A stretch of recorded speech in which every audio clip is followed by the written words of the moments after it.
Don't you hate when all of your brushes are dirty and you just want to put some makeup on and you don't want to wash them all? Well, I have a trick for you. I'm going to take my F20, give it a clean, a quick dry. I'm going to apply all of my makeup using this one brush. That's right, foundation, concealer, powder, contour, highlight, and blush using just this fancy little brush. I'm only going to be using it on one side so you guys can see the difference, but obviously you can do both sides. So let's get started with some primer. I'm going to apply this all over my face, and I'm going to be using this brush to buff and blend this in. I find you get a much even finish. It's something I never used to do, but it does make a difference. Now for foundation, I'm going to pump the foundation on the back of my hand. And what do we always do when we pump it on the back of our hand? We spread it out because we don't want a big blob on our brush. Now, if you're worried about wasting any foundation, you can always use a palette. And we're going to then dip our brush into our area, picking up a little bit of product just on the very tips of the brush. It's really important to make sure you're only coating the white tips of the brush. You don't want it to come down too far because it will clog up the brush. We're going to start to woodpecker this all over the skin. Some people call it stippling. I like to call it woodpeckering. Basically keeping the brush at a 90-degree angle and just bouncing off and on the skin over and over again. And you're just working this through the entire face, applying a very thin, even layer of foundation. Now, the way that you hold the brush is also really important. So I want you to pick it up like you're holding a pen, but then I want you to rest the brush handle against your finger. So right on the edge of your finger, and this will allow you to do that stippling motion. And then I want you to drop, if possible, your other two fingers to give you a little bit more balance and stability. This might feel uncomfortable for some people, but I do find that it really works for me. Once we have our foundation on, I'm going to apply concealer, working underneath the eye, alongside the edge of the nose, through the forehead, around the brows, around the lip, and a little bit on the jawline. Oh, and don't forget the corner of the eye. Then taking your brush, you're going to buff and blend this out, working exactly the same way that we've been using it the entire time. That little woodpecker motion. And when working around the brow area, what I like to do is I like to place it really close to the brows and then twist it so it very gently kisses the edge of the brow. So that way you get really close to the brows, even with a big brush like this.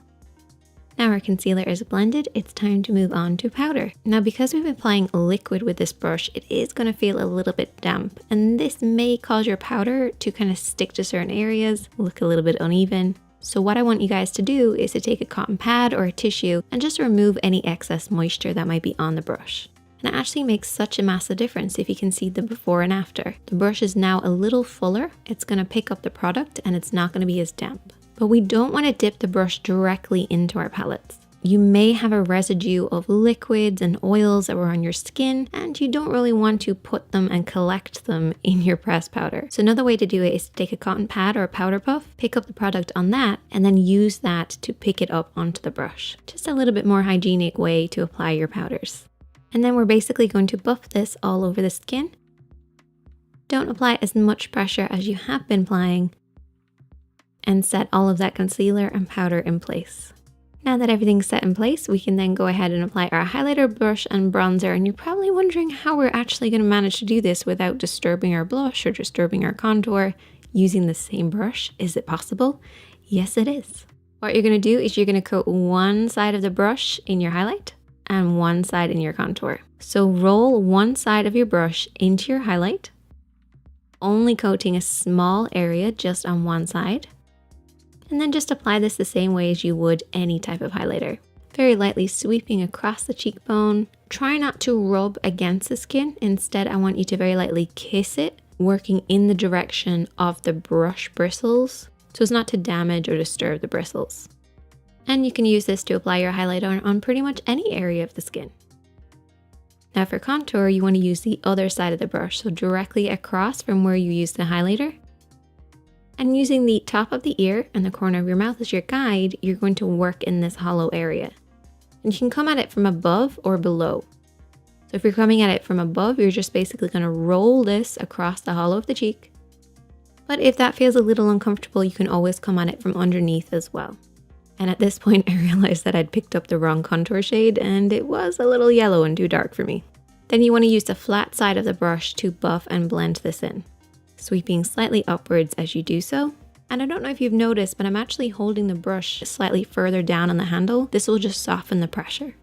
And you just want to keep buffing until you get a really nice finish. And the cool thing is you can also use the edge of the brush to work alongside the nose or maybe underneath the lip, across the jawline. Using just one brush is a great way to kind of up your skills a little bit because you have to be a bit more precise about your application. Once the rest of my makeup is on, I can then go ahead and pick out my favorite blush. I always like to leave it till last to make sure it matches my lipstick. I'm going to apply it with the flat top part of the brush. So apply a little bit at a time, and you really want to apply a very small amount because we want to slowly build this up, especially because we've only got one brush to work with here. So I'm just going to kiss the apples of the cheeks, working backwards, and I only apply a very small amount of blush. I'm not a blush type of person. And there you go. A full face using just one brush. Super easy. Give it a try because it's actually a really fun way to kind of up your skills. If you learned something, give this video a thumbs up. Check out the description box for a discount code on any of the brushes and products that I've used. Now I have to figure out how I can actually leave the house with just one side of my makeup done.